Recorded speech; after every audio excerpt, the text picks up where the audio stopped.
en la oscuridad, en el naufragio y sin destino.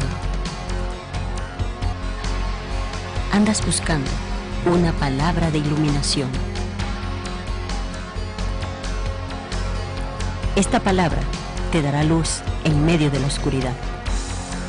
El Ministerio de la Enseñanza y la Evangelización, Jesús Soberano Señor, presentan su programa Palabra de Iluminación con el maestro José Briceño.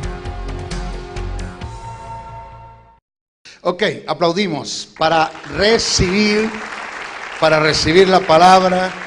La palabra del Señor siempre se recibe con gozo, con alegría, con deseos, con muchos deseos de aprender la palabra. Ser abierto para aprender y recibir la palabra. Esta es nuestra de parte acerca de lo que es la tentación como estado probatorio.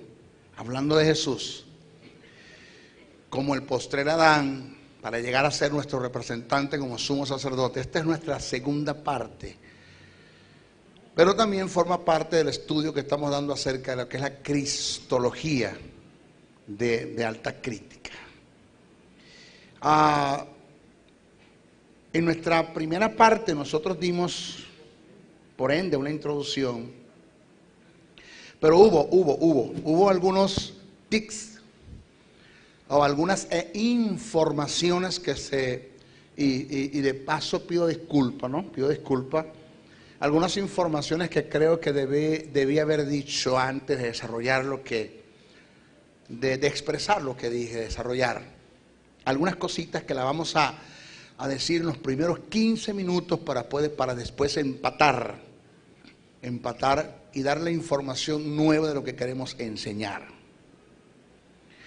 Nosotros hablamos de la tentación de Jesús como un estado probatorio.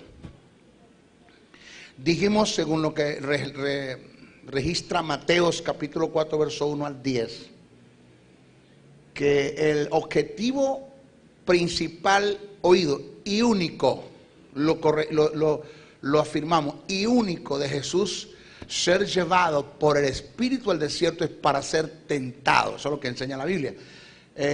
Erradicamos eso de que Jesús fue al desierto a ayunar. La Biblia no habla en ninguna parte de eso. Jesús no fue un hombre, no hizo del ayuno su vida devocional, tampoco negó el que usted lo pueda hacer. Eso es cuestión suya. De paso era criticado porque no ayunaba. Los discípulos de Juan ayunan y tus discípulos y tú no ayunas. Lo llamaban comilón y bebedor de vino. Eso nosotros lo explicamos bien. Pero présteme mucha atención y vaya haciéndome un seguimiento, señores, porque todo lo que decía en el mensaje pasado, todo lo que está escrito en la Biblia tiene su razón de ser. Usted tiene que buscar la razón, conseguir el objetivo, conseguir el principio y establecer el reino. Meterse en el principio y establecer el reino. Eso lo conversamos. ¿Ok? Hablamos que el término tentación, lo conversamos, es el que se utilizó y en el griego es peirazo, no es doquimazo. La palabra tentación en cuanto a doquimazo tiene que ver con la tentación o con la prueba que viene de parte de Dios.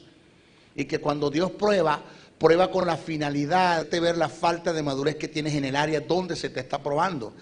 Pero Dios nunca te va a probar con el pecado, nunca te va a probar con la enfermedad. Dios nunca va a utilizar aquello que esté en contra de lo que Él es, que esté en contra de lo que Él ha dicho, que esté en contra de lo que Él ha hecho. Eso de que, hermano, Dios me mandó esta enfermedad para probarme, eso no lo enseña la Biblia en ninguna parte. ¿Ya? Otro es que Dios no prueba para conocerte, Dios te prueba para que tú te conozcas y para que veas la falta de madurez que tienes en el área donde se te está probando. Eso nosotros lo expresamos bien. ¿Ok? Y el otro término es peirazo, que es la prueba que viene con la finalidad de devorarte, sacarte del medio, que siempre que se utiliza en los textos sagrados, el término tentación, usando etimológicamente el término peirazo, es la prueba que viene de parte de Satanás, que viene para sacarte del medio, para destruirte, acabarte, para devorarte, para destruir tus finanzas, tu casa, tus hijos, tu esposa, y todas las bendiciones, y restar bendiciones, o restar posibilidades a que Dios pueda bendecirte. Eso nosotros lo expresamos, ¿ok? Hablamos de Jesús como el postrer Adán, eso lo conversamos bien, que es postrer, lo inmortal y lo mortal que era Jesús y que era Adán, eso nosotros lo conversamos, el denominador común que hay allí. ¿Ok? Pero vamos a hablar un poquitito del ataque del tentador. Pero primero vamos a hablar de las concupiscencias. Creo que tocamos un poquitico de eso, pero déjeme ir a que se oiga bien, por favor, que se oiga bien lo que voy a decir, que no choque con aquello que la letra mata y el espíritu vivifica. Que no quiero que se vayan hasta allá. Pero déjeme ir a la letra, lo que está escrito, al bosquejo, para seguir la hilación, para tomar la hilación del pensamiento. La tentación y las concupiscencias. Vamos a definir qué es concupiscencia. Concupiscencia es el término griego epitumia, que indica todo deseo desenfrenado de cualquier tipo, sea bueno o sea malo. ¿Ok? Yo en una ocasión decía, yo quiero hablar en estas noches de las concupiscencias de Jesús. ¿Eso fue para qué? Eso fue para ser reprendido. La gente se levantó, muchos se fueron, no me dejaron dar una explicación clara, precisa y concisa del asunto, el por qué hablé de las concupiscencias, porque la gente siempre o nos han dañado nuestra traducción, solamente adjudicaron el término concupiscencia a lo malo, no entendiendo que también hay concupiscencias buenas, ¿ya? Cuando Jesús dijo cuánto es deseado de comer con vosotros este pan, porque no lo volveré a comer hasta que esté con vosotros en el reino de los cielos, el término, allí según Lucas 22:15, ese término es concupiscencia, esa epitumia, cuántas concupiscencias tengo. Pero, óigase esto porque quiero hablar de los dos tipos, ¿cómo? Ese término, vamos a ver cómo lo buscamos. No de las dos concupiscencias, concupiscencia es una, es un deseo desenfrenado, bueno o malo. Voy a hablar de los dos factores que son determinantes, que activan la concupiscencia, en nosotros, sea buena o sea mala, para ver qué fue lo que activó en Jesús las concupiscencias para la tentación. Y eso hay que explicarlo bien, por eso tengo que entrar en lo que es concupiscencia. ¿Ok? Fíjese esto. Una vez que Jesús es llevado al desierto para ser tentado, Satanás era un hombre, Jesús era un hombre enteramente espiritual. Oiga bien, enteramente espiritual. No espiritualista. Con todo el que no era un hombre dedicado al ayuno, era un hombre enteramente espiritual. Ahora, entiéndase que Jesús era un hombre enteramente espiritual, no era porque ayunaba, vigilaba y oraba mucho. Porque eso no es lo que me dice a mí que tú eres espiritual. El que tú ores, el que tú ayunes, el que tú vigiles con principios, entendiendo lo que estás haciendo, una forma concreta, sabia, entendido en lo que estás haciendo, en el ayuno, oración y vigilia, eso no me dice que tú eres un hombre espiritual. El que tú ayunes, ores y vigiles, eso es producto de ser un hombre espiritual. O sea, el ser espiritual te conduce a la comunión, te conduce a la intimidad, y que la comunión, una de las formas de alcanzar la comunión y la intimidad con Dios es orando.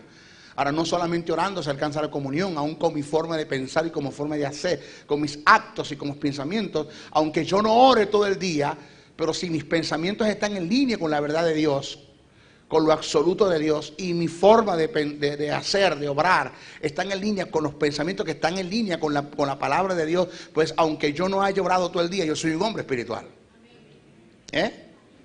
Pero no hay que dejar de orar, eso lo tenemos claro.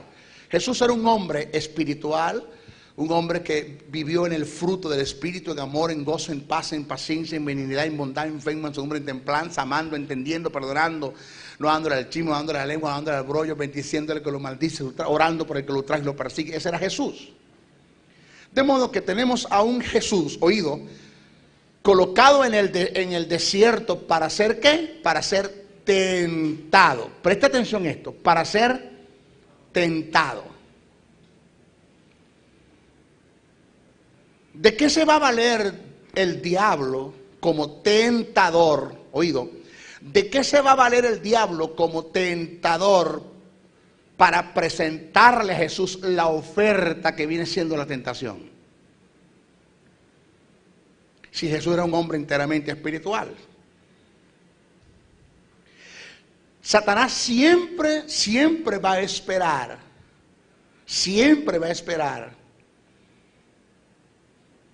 que las concupiscencias se activen en ti, sea por A o por B. ¿Qué usted quiere decir A o B, maestro? Explicamos eso.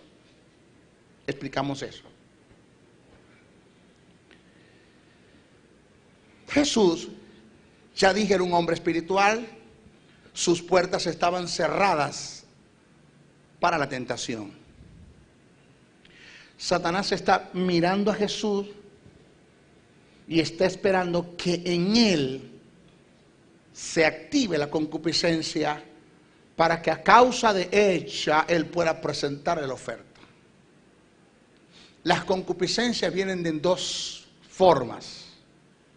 Una, desde el punto de vista natural, biológico, donde se abren puertas, donde se activan deseos, no necesariamente porque tú lo buscaste o porque entraste en un estado de mente ajena a la mente de Dios, sino porque biológicamente y naturalmente en ti se abrieron el deseo de A o de B, de algo. Usted observe que Satanás tuvo que esperar que las concupiscencias en Jesús se abrieran desde el punto de vista natural para poderle presentar la tentación. Tuvo hambre. Una vez que Jesús tiene hambre, deseo muy natural en él, 40 días tuvo de abstención de alimento, le dio hambre. En ese momento Satanás le lanza la tentación, porque Satanás tiene 3 pasos para la tentación y tiene etapas. Voy a explicarle las etapas. La etapa 1 es inspección, seducción e invasión. Oiga cómo trabaja ese animal. Inspección, seducción e invasión. Satanás te inspecciona, y que el término inspección tiene que ver con lo ocular, con la vigilancia, con el mantenerte vigilado, con quién andas, qué ves, qué oyes, qué lees, cuáles sitios tú frecuentas, porque lo puedes hacer a escondidas de tu mamá, de tu papá, del diácono, del anciano y del pastor. Pero una de las cosas que tú no puedes esconderte es de la inspección, porque aunque Satanás no es omnipresente, Satanás tiene sus súbditos que te están vigilando 24 horas al día y le están pasando información a él. ¿Dónde te metes? ¡Aló! ¿Está acá? Por eso es que cuando la gente dice, pastor caí, maestro caí. ¿Y cómo fue eso? De pronto. No, nadie cae de pronto. ¿Aló? ¿Aló? O sea, nadie cae de pronto. O sea, eso es un cuento chino. A mí no me venga a decir. Yo conozco lo que son las etapas, los pasos. Te inspecciona, que tiene que ver con lo secular. Una vez que Satanás se da cuenta el área de la concupiscencia que se activa, porque ya lo voy a decir de la otra forma como se activan las concupiscencias, es cuando, no es cuando desde el punto de vista biológico, en lo endógeno a lo exógeno, sino es de lo exógeno a lo endógeno. Cuando tú le empiezas a transmitir informaciones al alma por cosas que estás viendo que son totalmente opuestas a la verdad de Dios, y que esas informaciones te llevan a un estado de mente, porque Pablo presenta 7 estados de mente. Pablo presenta la mente carnal, la mente corrompida, la mente entenebrecida, la mente vaga, la mente cauterizada, la mente reprobada y la mente espiritual. Entonces, esa información que tú le estás dando al alma, que está de afuera hacia adentro, de lo exógeno a lo endógeno, activan concupiscencias en ti, y entonces Satanás te presenta la tentación, y como estás en un estado de mente débil, endeble, no tienes protección porque tu estado de mente te llevó. Tienes un estado de mente, ese estado de mente activa unas concupiscencias. Satanás, como te inspeccionó 24 horas al día, ¿aló? te presenta la tentación, y en ese momento que Satanás te presenta la tentación, pues óigame, fácilmente caes. ¿Por qué? Porque no estás en el estado de mente en la que debes estar, que es la mente espiritual. Por eso Dios no tiene ningún problema con que tú llegues y veas una película pornográfica, problemas en cuanto al perdón. Que viste una película pornográfica y después que la viste y la observaste, eso te lleva a otras acciones, porque un abismo te lleva a otro abismo. Por decir algo, te fuiste a la masturbación, después que terminaste hiciste que estás en frío y entonces te sientes mal. Señor, perdóname, yo no lo vuelvo a hacer, Señor, ayúdame, Padre, yo me siento mal. Y es verdad que te sientes mal. Naciste de nuevo. Cuando usted comete un pecado y se siente mal, siéntase bien que se siente mal, porque si usted se siente mal quiere decir que nació de nuevo. ¿Aló? Y te sientes mal, Señor, perdóname, no lo vuelvas a hacer más, Señor, yo quiero que perdóname, Señor, perdóname. ¿Aló? ¿Cuántos me agarran? Yo no sé si es que yo soy solo el que lloro, si yo soy solo el que hago esto, ¿no? Entonces sí, de llorar y de pedir perdón cuando me siento mal. Entonces Dios le dice a Cristo, dile a Briceño por el Espíritu que no tengo problemas con perdonarlo. El problema es cómo lo saco de ese estado de mente en la que está ahora. ¿Cómo le saco esa imagen que se alimentó? Esa imagen que se hizo. Porque cuánto me cuesta ahora depurar, renovar la mente de ese hombre. Para quebrantar la voluntad, para canalizar las emociones, para que sea un hombre enteramente espiritual y se mantenga una vida en el espíritu, que Satanás, que sea tan espiritual, pero tan espiritual, pero tan espiritual, que Satanás tenga que esperar que se active una concupiscencia desde el punto de vista biológico para presentar la tentación. Porque por donde se le mete no lo puede agarrar. Entonces Satanás al ver que en ti no se activan las concupiscencias, porque no le das lugar. Jesús dijo, viene el Dios de este siglo y nada tiene en mí. ¿Por qué nada tiene en mí? Porque es que no le doy lugar. Eso de que, hermanos, cierren las puertas al diablo. Cierren las puertas. Oh, Dios mío, cierren las puertas. No. Yo no le digo a la gente que le cierre las puertas al diablo, que se las mantenga cerradas. ¿Aló? Porque si se las cierra, ¿por qué se las abriste?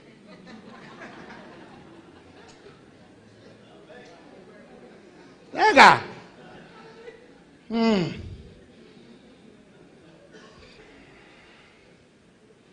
Entonces, fíjese, ¿qué pasó con esto? Señores, estamos estudiando bien la tentación para que usted se dé cuenta que por donde usted pasa, Jesús pasó.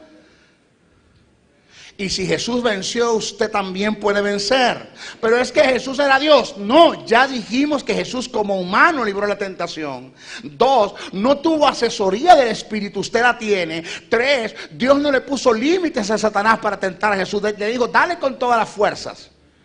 3, Dios puso límites para usted. Satanás no lo puede tentar más de lo que usted pueda resistir. Quiere decir que si 1000 tentaciones vienen a diario, 1000 usted puede resistir, porque Dios lo capacitó a usted con poder, con autoridad, tiene justicia, tiene vida, y no le va a permitir al diablo que lo tiente más de lo que usted puede resistir. Ninguna tentación sobrehumana puede venir sobre usted. Quiere decir que si usted cae en una tentación, no es porque usted no pudo, es porque usted no quiso. Vamos a perdona el español, porque usted no quiso poder. En cuanto a no querer hacerlo, es porque usted premeditó. Oído lo que voy a decir, présteme atención bien que esto es serio, presta atención bien esto. Señores, tenemos el tipo de creyente en la iglesia que cometen pecados no solamente de alevosía, sino de premeditación. Señores, el pecado de premeditación y de alevosía ya no se considera pecado ante Dios. Eso es prevaricación. La diferencia del pecado a la prevaricación es que el pecado caíste en un momento, ya te retiraste. En cambio, la prevaricación es cuando tú haces planes para pecar. Cuando premeditas y después que premeditas entras en un terreno de alevosía. Decíamos el pastor ahora hablando, y callas la voz de la conciencia. Porque oiga lo que le voy a decir. Eso de que, hermano, el Espíritu Santo, el Espíritu Santo redarguye de pecado al creyente. Eso es una verdad, pero también es una mentira. Porque cuando usted peca y usted se siente mal, no es el Espíritu Santo el que lo está redarguyendo a usted. Cuando usted peca y se siente mal, no es el Espíritu Santo el que lo está redarguyendo. Usted se siente mal porque usted ha nacido de nuevo. En usted está la justicia de Dios, en usted está la vida de Dios. Y ese pecado y ese espíritu renacido que tiene la justicia, que tiene la vida, no se va a seguir calando el pecado que tú vienes haciendo. El problema no tienes es en el alma que no ha sido renovada todavía, no ha sido estrenada, no ha sido perfeccionada. Dios tiene que tomar ahora, perfeccionar el alma. Pero cuando me siento mal, ¿qué es lo que me hace sentir mal? Mi espíritu que ha nacido de nuevo. Porque dice la Biblia, digo, pues andar en el espíritu y no satisfagáis los deseos de la carne, porque el deseo de la carne es contra el espíritu es contra la carne, y estos se ponen entre sí para que no hagáis lo que quisiera. Hay una lucha interna entre ¿qué? Entre un alma que no ha sido estrenada, que quedó viciada, que quedó acostumbrada por lo que venías haciendo, y un espíritu que nació de nuevo, que no se va a seguir calando el pecado que quieres hacer con el alma que no está renovada y no está santificada. Entonces se produce una batalla interna. Lo hago, no lo hago, que lo hago. Por eso yo decía que el peor creyente de este mundo es el peor ser humano de este mundo es el carnal. ¿Por qué? Porque el hombre que no ha nacido de nuevo goza de la naturaleza pecaminosa. El espiritual goza de la naturaleza del espíritu. Tú eres un ser espiritual y estás en el bando del ser espiritual. Oras, has hecho una vigilas, vives en el fruto del Espíritu en amor, gozo, paz, paciencia, habilidad, bondad, fe, mansedumbre, templanza, amando, entendiendo, perdonando, no dando la lengua, no dando la chima, no dando el brollo, bendiciendo que te maldice, orando porque tu trae te persigue. Oh Dios mío, intercediendo, aquí estamos estableciendo el reino, caminando en justicia, alabanza al nombre del Señor. Te gozas y disfrutas. Y vives una dimensión espiritual que cuando se te presenta la oportunidad de pecar, porque el mundo te la va a presentar, porque el sistema te la va a presentar, porque el diablo te la va a presentar, dices no, porque te goza del Espíritu. Amén. El que está en lo que llaman este es el neumático, el hombre que Pablo llama neumático, el hombre espiritual. Pero tenemos el suquico, el que no ha nacido de nuevo, el que no ha nacido de nuevo, el que no se ha convertido al evangelio todavía. Pues goza de la carne. ¿Por qué goza del sistema del mundo? Porque no conoce a Dios. Él disfruta, él hace todo lo contrario a lo que hace un hombre espiritual, para no entrar en detalles. Pero tenemos el que está en el medio, que es el carnal. ¿Cuál es el carnal? El sarquico. ¿Cuál es el sarquico? El que nació de nuevo, pero no se ha definido todavía. Él está un poquito con lo espiritual y un poquito con lo carnal. Con lo natural. El carnal. Un poquito con lo espiritual y un poquito con lo natural. Entonces, cuando está en lo espiritual, está aquí en lo espiritual, pero no se centra en esto, sino que mira lo que el mundo le ofrece, y mira para allá, y sienta como un hormiguillo. Yo quiero. Y pone la mirada para el mundo y dice, no, de repente el diablo. Y ahí está. Pero de pronto cae. Fíjate, no está gozando de acá. No goza, de pronto cae. Y cuando cae, entonces se siente mal, Señor. Estoy mal, Señor. Esto no es lo mío. Después de haber hecho esto, se siente mal. Entonces, no goza ni del espíritu, ni goza de lo natural. Porque es un carnal. Usted tiene que tomar decisiones. O es un carnal y se entrega a la carne, o es un espiritual y se entrega al espíritu. Y deja que Dios haga la obra en usted. Alabanza al Señor.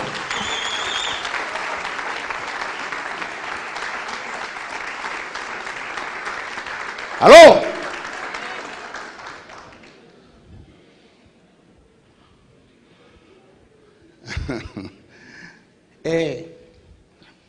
Señores, con Jesús, Satanás tuvo que esperar que él abriera una puerta, que se abriera una puerta. Tuvo hambre y lo tentó. Y oiga estas puertas. Oiga estas puertas.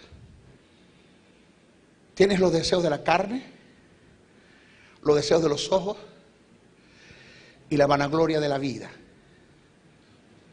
Oiga esto. Te lo voy a poner en forma paralela para que me agarréis. Los deseos de la carne en cuanto a Jesús, en cuanto a Adán. El árbol era bueno para comer. Deseo de la carne. Paralelamente en cuanto a Jesús, si eres hijo de Dios, di estas piedras que se convierten en pan. Come. De la misma forma que Satanás se le mete a Adán, se le quiere meter a Jesús. De la misma forma lo va a hacer contigo. Uno. Jesús dice, no solamente de pan vive el hombre. Al pan hay que meterle salchicha con mayonesa, porque el pan solo no funciona. No, mentira. No solamente, oído esto, no solamente de pan vive el hombre, sino de toda palabra que sale de la boca de Dios. Aló. Agarre. Los deseos de los ojos. Y el árbol era agradable a los ojos. Adán, Cristo, y le llevó al diablo a un alto monte y le mostró en un momento todos los reinos de la tierra, deseo de los ojos. Jesús le da la palabra, pero no vamos a quedar allí, dame tiempo, porque te voy a explicar todo esto. Y la vanagloria de la vida, dice, codiciable para alcanzar la sabiduría. Adán, Cristo, si eres hijo de Dios, échate de aquí abajo, porque escrito está, a sus ángeles mandará acerca de ti que te guarden. Igual lo hizo con Jesús. Jesús le lanza la palabra también. Ahora viene esto. Si analizamos en ambas tentaciones, hay denominador común que Satanás usó, y sin lugar a duda lo usará en nosotros, los cuales son los deseos de los ojos, los deseos de la carne y la vanagloria de la vida. Maestro, hay algo que yo no agarro, hay algo que yo no entiendo, y que por favor, si usted no me lo dice, no me continúe el mensaje, porque es que no le voy a entender nada. Escuche, ¿qué son los deseos de la carne? Vamos a ver qué son los deseos de la carne, detalladamente, de la carne. El término carne, en este caso es subjetivo, como suele serlo cuando se usa con deseos. Así pues, el significado no es deseo por la carne, lo que usted dice, pastor, sino los deseos que tiene la carne o los deseos que se basan en la carne. La carne no indica el cuerpo material, se ajusta o se adjudica a la naturaleza vieja del hombre y tiene que ver con el placer físico. En cuanto al nacido de nuevo, tiene que ver con aquellas áreas que todavía Dios no ha podido santificar en el alma. Un estado de mente que Dios no ha podido renovar, una alma que no ha podido quebrantar y unas emociones que no ha podido canalizar. Los deseos de los ojos tiene que ver con todo lo que Satanás te presenta a través de los sentidos físicos, logrando captar tu atención, llevándote a la meditación para después llevarte a la acción. O sea, el problema, señores, oído esto, presta atención que esto es serio. El problema no es que tú mires a una mujer una vez.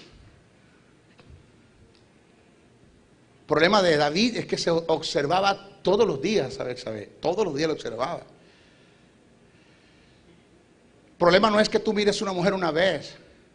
Tú vas por el Sambil y de pronto viene una mujer, un modelo, hermosa, bella, preciosa. Tú puedes analizar a esa mujer como ver una flor, como ver una estrella. ¿Aló?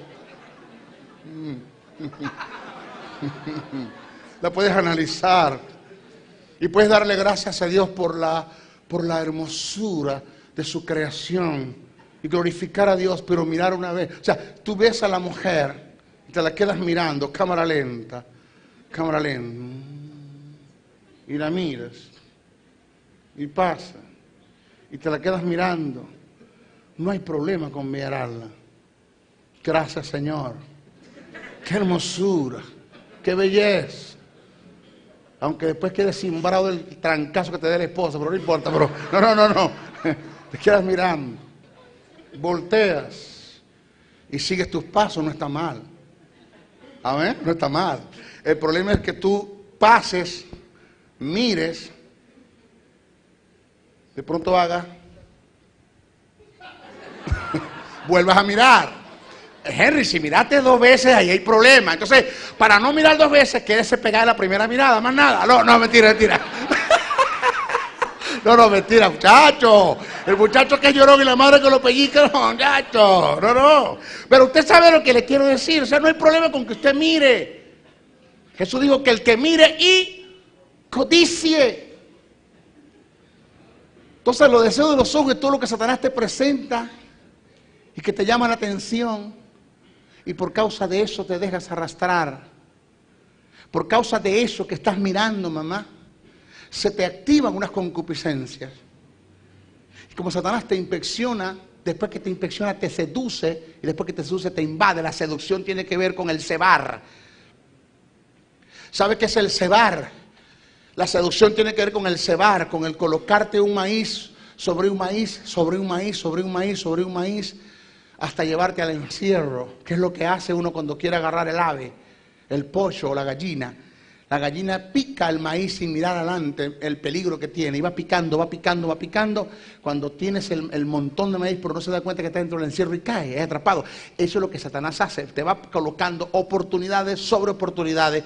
Y oído lo que voy a decir, presta atención a esto, oído, quizás hasta ahora has salido ileso, no has tenido resultados negativos de las veces que has caído, pero Satanás lo que está abriendo es un compás de confianza, que puedas tener confianza para llevarte a la que te va a dar la estocada, a la que te va a destruir, a la que te va a acabar. No estoy hablando del ente, estoy hablando de la tentación, sea con lo que sea, con los deseos de los ojos, con los deseos de la carne, con la vanagloria de la vida, sea con el dinero, sea con la concupiscencia, sea con la fama, sea con la vanagloria, con lo que sea. Satanás te va dando tics pequeños, tentaciones inofensivas aparentemente, porque Satanás es un buen cazador. Satanás no espanta a la presa, él sabe cuando va a dar el disparo certero que te va a acabar, lo sabe cuando lo va a hacer.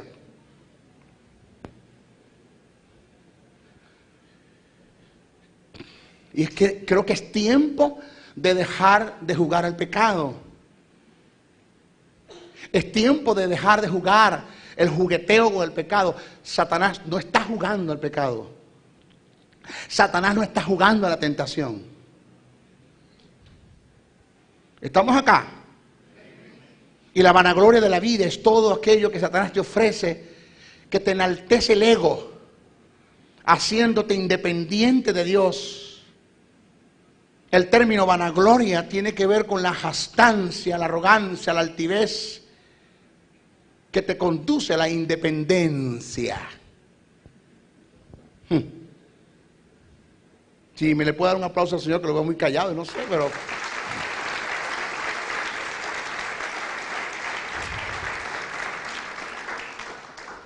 Satanás se va a encargar de presentarte toda la gloria, la fama, el reconocimiento, los aplausos, los mejores escenarios, con el fin de alimentarte el ego y de esta forma llevarte a renunciar a Dios y a su gracia.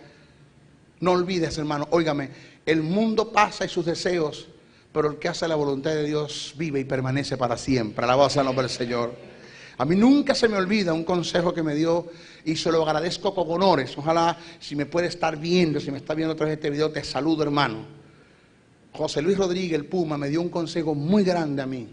Me dijo: maestro, la fama que el mundo da es como una gran prostituta que se vende al mejor postor. Hoy tienes fama, mañana no tienes. Si alguien se levanta haciendo lo mejor que tú, la fama se va hasta allá. La fama es como una prostituta que se vende al mejor postor. Pero nunca se le olvide esto, maestro. Dígame, la gloria que Dios da, no hay quien te la quita. ¡Aló! Nadie te puede quitar la gloria que Dios da. Nadie te la puede quitar. Nadie. Nunca cambies la gloria de un mundo. Nunca cambies la fama de un mundo por la gloria que Dios da. Nunca lo hagas. Jonathan Edwards. Y de esto tenemos, esto es una cura, oído, esto es una cura que Dios está haciendo porque Dios te quiere usar grandemente. O sea, la fama no es mala cuando Dios la da, es malo cuando usted la busca, hermano. Pero Dios sabe que si usted no está curado en cuanto a eso, no puede Dios hacer las grandes cosas que quiere hacer contigo en lo grande.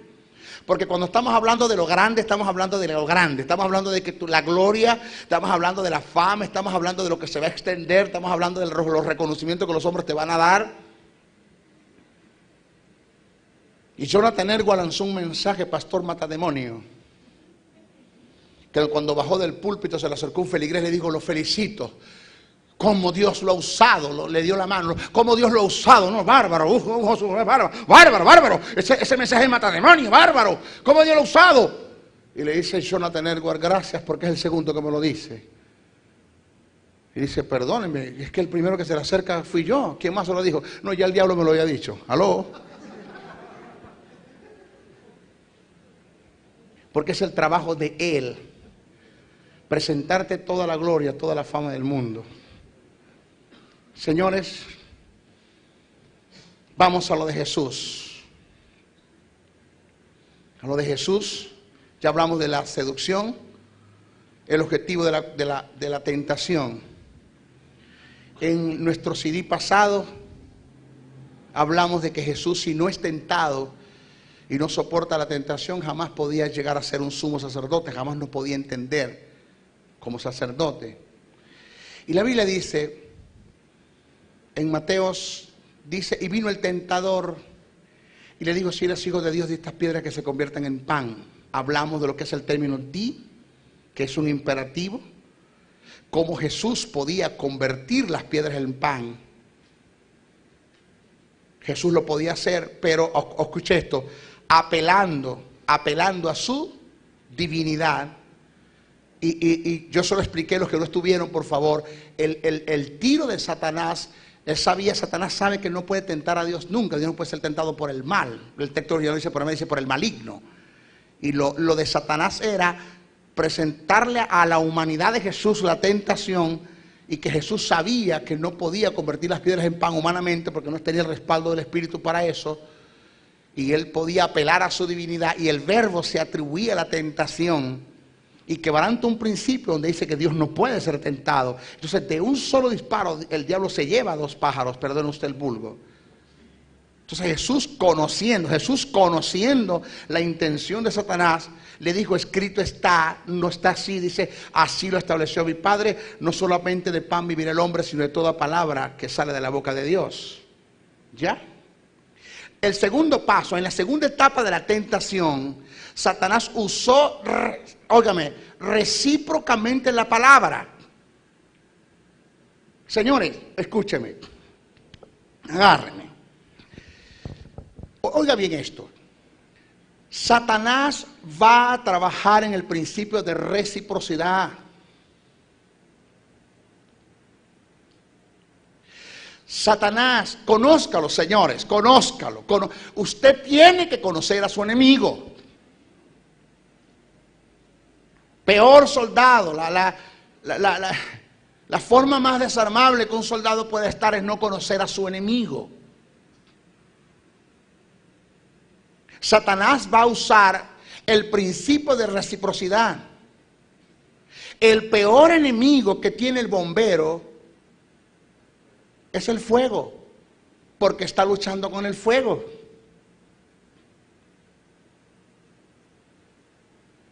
Si tú eres yo conocí un matrimonio, pastora, el caso de ellos dos, me hace una similitud a ellos dos, en el trabajo, en el arduo trabajo que ellos dos están haciendo, y que han logrado, y que no descansan en pro a eso, los hogares. Se llamaba el Ministerio de la Familia Feliz.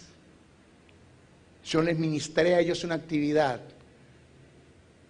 y les di un seminario del matrimonio, donde me reunieron 200 matrimonios, pastor, restaurados por ellos dos. Un día él llegó a su casa y consiguió a su esposa, que es la pastora, con un militar, en acto de infidelidad. Se ha dado el caso de viceversa, donde es el hombre el que falla. Porque Satanás se da cuenta que ustedes dos están restaurando matrimonios en potencia, ustedes tienen que cuidar su matrimonio. Y nosotros tenemos que orar por el matrimonio de ellos, cubrirlos a ellos en oración. Señores, esto es reino. Usted me oye, esto es reino, esto no es un club, esto es reino. Ellos están afectando el reino de las tinieblas. ¿Cuánta gente se ha restaurado sus hogares por un mensaje, por una palabra, por una consejería? Yo me quedo sorprendido del pastor Andrés, que es un médico en potencia en cuanto a consejería. Él no hace una, él hace y te cita, y te va citando, y te pone agenda, y te pone agenda. Nunca yo había visto una consejería tan completa como la que hace él y su pastora, su esposa. Donde hace un seguimiento, donde dedican el tiempo. Y eso me produce a mí temores desde el punto de vista sano por ellos. Porque vi quien trabajaba así y vi cómo se destruyeron, porque descuidaron la reciprocidad, porque descuidaron el área de la reciprocidad. Aquiles, tú eres un hombre que Dios usa restaurando gentes con problemas de fornicación. Tienes que cuidarte de la fornicación. Tú eres un hombre que Dios está usando para restaurar gente en el área de la pornografía. Tienes que cuidarte del área de la pornografía. Porque Satanás trabaja en la reciprocidad. ¿Por qué usted dice eso, maestro? Usted no se da cuenta que Satanás, la primera tentación que se le lanza a Jesús por causa de las concupiscencias que se abrieron en él porque tenía hambre, Satanás en ningún momento usó la palabra. Solo cuando Jesús le lanza la palabra es que la bestia esa usa la palabra. O sea, algo recíproco. Me tiraste palabra, te voy a dar palabra.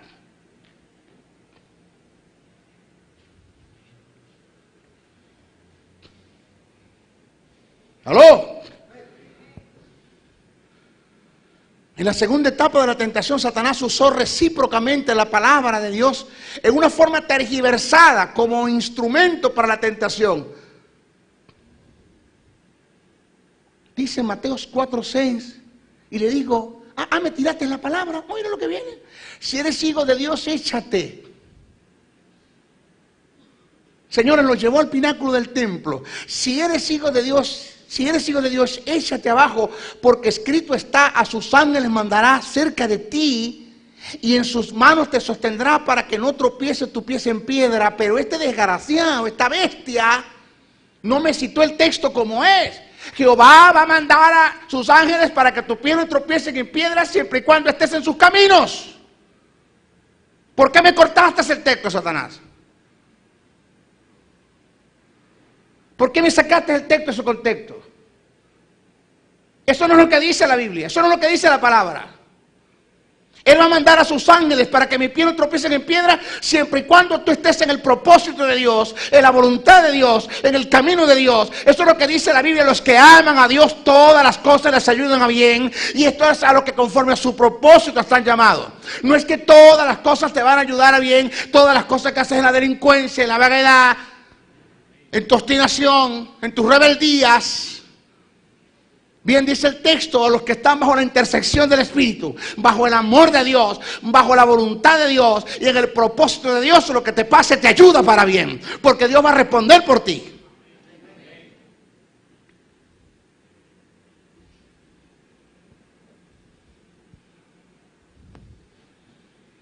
¿Están acá, pastor? ¿Sí? Sé que te hablo. Tengo 20 años en esto. 20 años. El pastor tiene su tiempo. Nosotros en el tiempo que tenemos conociendo nos ministramos los dos. Hace 2 días fuimos a almorzar solos, ¿verdad, pastor? Fuimos los dos a un sitio, a un restaurante, y hablamos y nos vaciamos y dijimos, contamos. Porque yo necesito de ser escuchado. Y necesito el consejo de alguien que me cubra mis espaldas.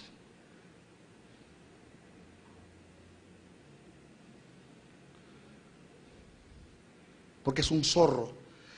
Satanás sabe el daño que él y yo le estamos haciendo y que Dios le está haciendo por nosotros a causa, no como instrumento, por una palabra que Dios nos dio. Él lo sabe. Satanás sabe, óigame, la gloria que viene, pastor. Satanás sabe cómo Dios va a reflejar su gloria en nosotros. Cómo no solamente Dios va a tumbar vacas sagradas, sino becerros y potreros completos Dios va a tumbar. Alabados al nombre del Señor. ¡Aló! Lo va a hacer. Dios lo va a hacer.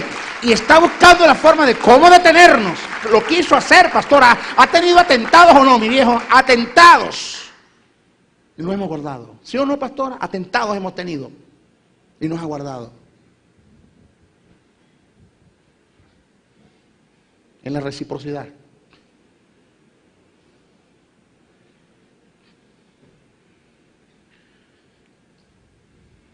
Fíjese, Jesús responde. Wow.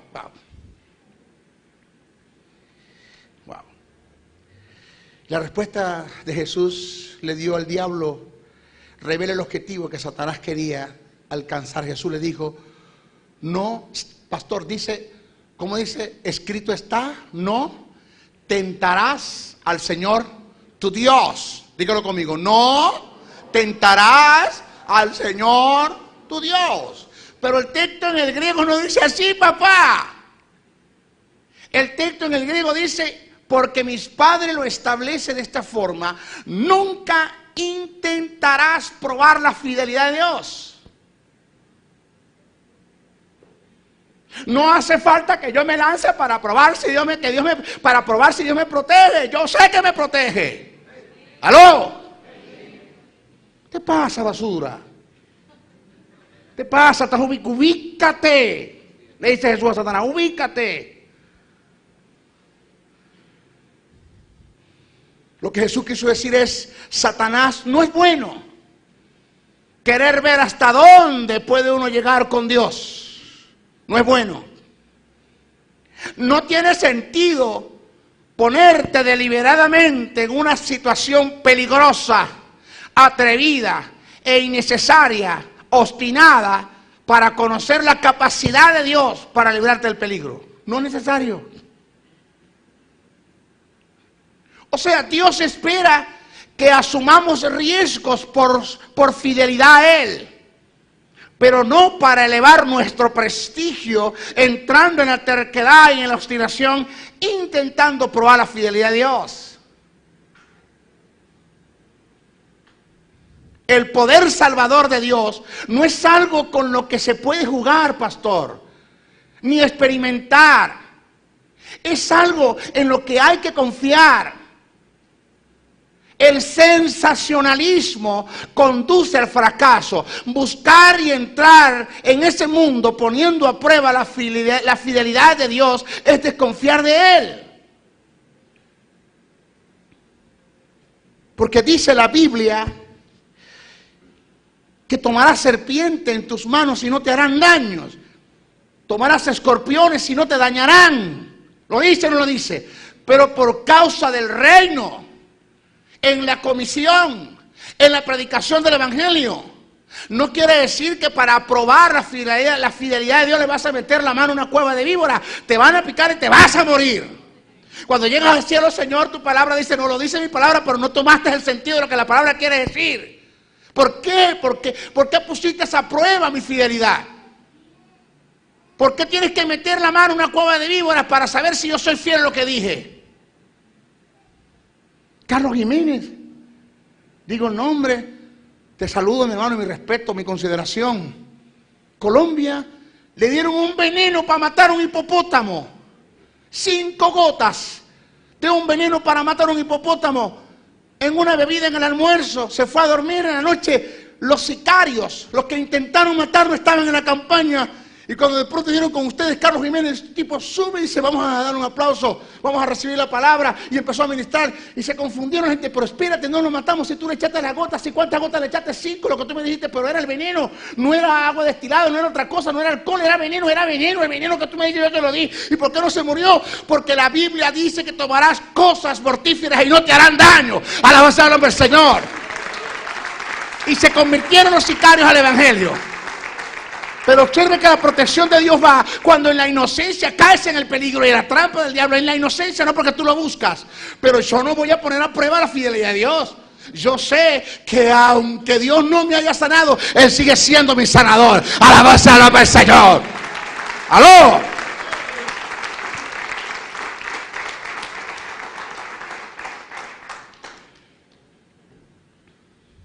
Jesús tenía tanta confianza en Dios que no tenía necesidad de probarlo o someterlo a prueba. Toda persona que somete a prueba a Dios, dudando de su fidelidad, tendrá consecuencias trágicas, hasta el punto que puede perder hasta la vida. Este era el objetivo de Satanás, sacar a Jesús del curso, llevarlo a dudar de Dios, entrando en desobediencia, corrompiendo el alma, y por la desobediencia misma producir la muerte, cercenando de esta forma el plan y propósito de Dios en cuanto a la salvación de la humanidad. En una ocasión, esto no se lo olvide, oído este principio: mis hijos, no estamos jugando el evangelio, esto es una predicación más, ni estamos aquí porque no tenemos nada que hacer. Escucha bien esto. En una ocasión Dios me dijo: sea que te libre o que te guarde del mal, siempre estarás en mi cuidado. Lo único que te pido es nunca quebrantes principios. Librarte y guardarte son dos cosas diferentes. Librarte es sacarte de, guardarte es protegerte dentro del peligro. Usted viene en su carro, en un supuesto negado, y una gandola se le viene a usted encima. De pronto usted vio, sacó el cuerpo de la gandola, se fue a la orilla y de pronto se salió de la carretera y volvió otra vez a entrar. Cayó. La gandola pasa por un lado. Y usted, wow, mira por el retrovisor. Wow, Señor, te libró Dios. Porque cabeceaste. Porque te quedaste dormido. Y la gandola de frente, de pronto sacas el cuerpo y sales de la carretera y vuelve. Y de pronto la gandola. Wow, Señor, te libró Dios. No fue así. Te quedaste dormido y ¡plum! El impacto de frente con la gandola. Cuando llegan las autoridades competentes y levantan el accidente y dicen: ¿dónde está el muerto? ¿Cuál muerto? El que venía conduciendo el carro. No, es el señor que está allá parado. Señor, usted no tiene nada, ¿no? Ni un hueso partido, ¿no? No le pasó nada, no. Dios te guardó. ¿Sabe qué me dice Dios? Mientras tú no quebrantes principios, estarás en mi cuidado. Porque hay ocasiones en que te voy a librar y ocasiones en que te voy a guardar. Alabado sea el nombre del Señor. No tienes que poner a prueba mi fidelidad. Yo soy fiel. Dígate que te diga el diablo. La obra del diablo es ponerte a dudar de mi fidelidad. Lo quiso hacer con Jesús. Prueba a ver si Dios es fiel. Satanás, no tengo que probar la fidelidad de Dios. Yo sé que Dios es fiel. Y terminamos con la última etapa de la tentación. Óigase esto. Señores, la Biblia dice que el que habita bajo el abrigo del Altísimo, ¿qué dice, pastor? Morará bajo la sombra omnipotente. Si te sales del abrigo, te sales de la sombra, caes en terreno satánico, te agarra el diablo y te zarandea. Escuche, Dios no puede hacer nada por usted, ni librarlo ni guardarlo, mientras usted esté en terreno satánico. No lo va a poder hacer. Le diste un derecho. Satanás no se puede meter con tu familia mientras los tengas, mientras los cubras. Bendito sea Dios. Otra vez, Mateos 4, 8, 9 registra la tercera etapa de la tentación. Otra vez le llevó al diablo a un monte muy alto y le mostró todos los reinos del mundo y la gloria de ellos, y le dijo: todo esto te daré si postrado me adorares. La escritura, la esencia de la tentación era entregarle a Jesús en parte los objetivos aprobados por Dios, pero empleando la estrategia de Satanás sin el sufrimiento. Satanás estaba ofreciendo la corona sin la cruz, el camino fácil para conseguir el poder y la gloria, obviando el sufrimiento. Solo cuando analizamos los padecimientos de Cristo para llegar a la posición en que se encuentra ahora, es que podemos entender la oferta que encerraba la tentación, evitando el Getsemaní, el juicio de los hombres, la tortura romana, el Calvario y todo lo que implica los clavos, los 6 horas pendiendo en la cruz, el juicio de Dios sobre él, incluyendo toda la ira de Dios, el abandono total y completo de Dios para con Jesús, el descenso al infierno y todas esas cosas. Satanás le digo, todo esto tú te lo puedes evitar si tú me adoras. Concupiscencias. Vamos a definir qué es concupiscencia. Concupiscencia es el término griego epitumia, que indica todo deseo desenfrenado de cualquier tipo, sea bueno o sea malo. ¿Ok? Yo en una ocasión decía, yo quiero hablar en estas noches de las concupiscencias de Jesús. ¿Eso fue para qué? Eso fue para ser reprendido. La gente se levantó, muchos se fueron, no me dejaron dar una explicación clara, precisa y concisa del asunto, el por qué hablo de las concupiscencias. Porque la gente siempre, o nos han dañado nuestra traducción, solamente adjudicaron el término concupiscencia a lo malo, no entendiendo que también hay concupiscencias buenas, ¿ya? Cuando Jesús dijo, cuánto es deseado de comer con vosotros este pan, porque no lo volveré a comer hasta que esté con vosotros en el reino de los cielos, el término, allí según Lucas 22:15, ese término es concupiscencia, esa epitumia, cuántas concupiscencias tengo.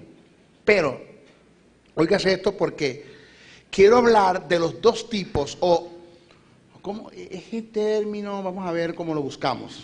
No de las dos concupiscencias, concupiscencia es una. Es un deseo desenfrenado, bueno o malo. Voy a hablar de los dos factores que son determinantes, que activan la concupiscencia, que activan la concupiscencia en nosotros, sea buena o sea mala, para ver qué fue lo que activó en Jesús las concupiscencias para la tentación. Y eso hay que explicarlo bien, por eso tengo que entrar en lo que es concupiscencia. ¿Ok? Fíjese esto.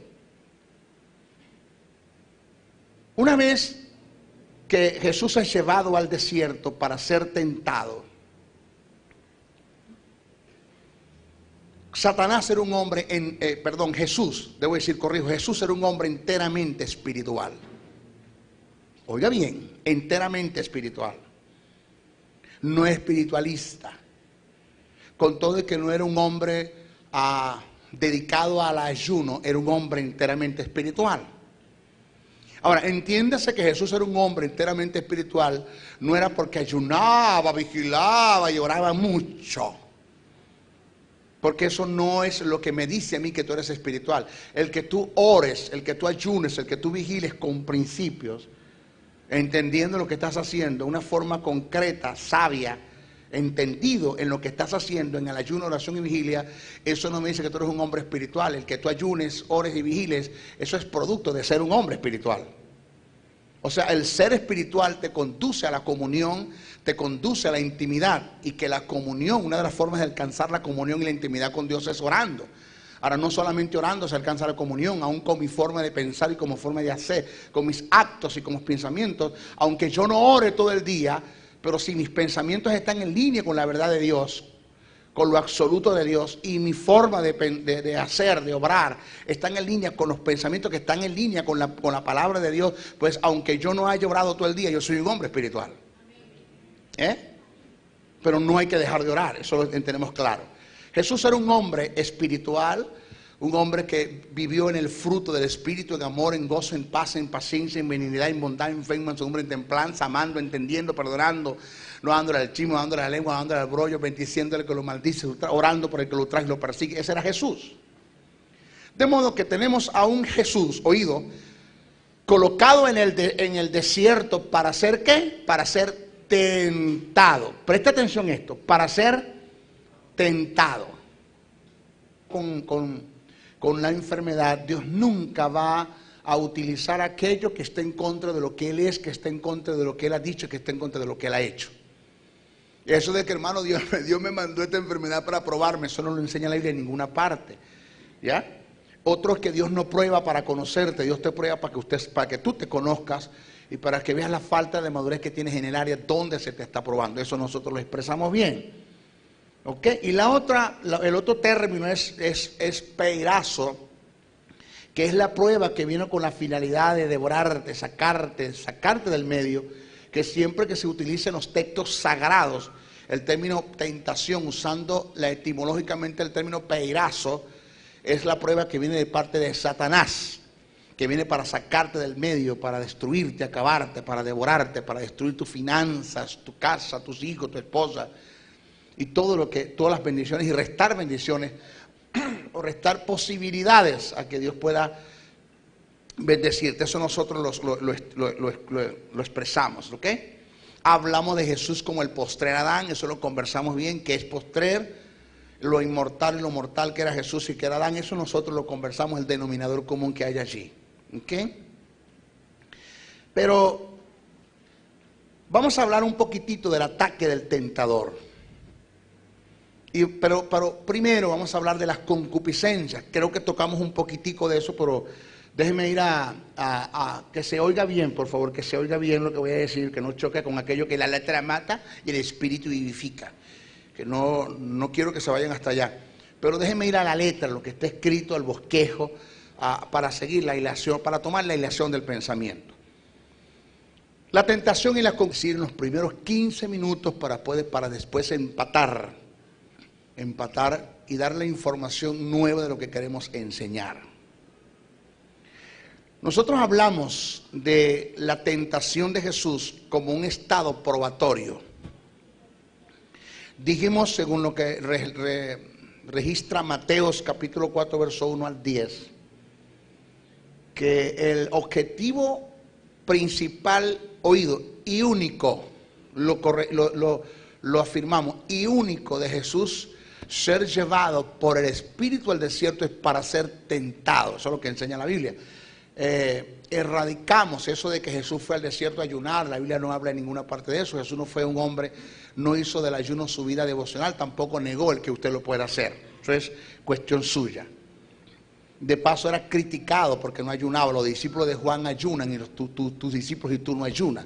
Lo llamaban comilón y bebedor de vino. Eso nosotros lo explicamos bien. Pero présteme mucha atención y vaya haciéndome un seguimiento, señores, porque todo lo que decía en el mensaje pasado, todo lo que está escrito en la Biblia tiene su razón de ser. Usted tiene que buscar la razón, conseguir el objetivo, conseguir el principio y establecer el reino. Meterse en el principio y establecer el reino. Eso lo conversamos, ¿ok?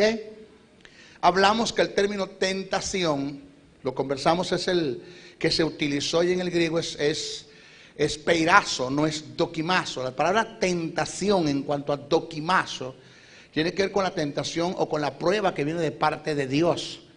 Y que cuando Dios prueba con la finalidad de ver la falta de madurez que tienes en el área donde se te está probando. Pero Dios nunca te va a probar con el pecado, nunca te va a probar en la oscuridad, en el naufragio y sin destino. Andas buscando una palabra de iluminación. Esta palabra te dará luz en medio de la oscuridad.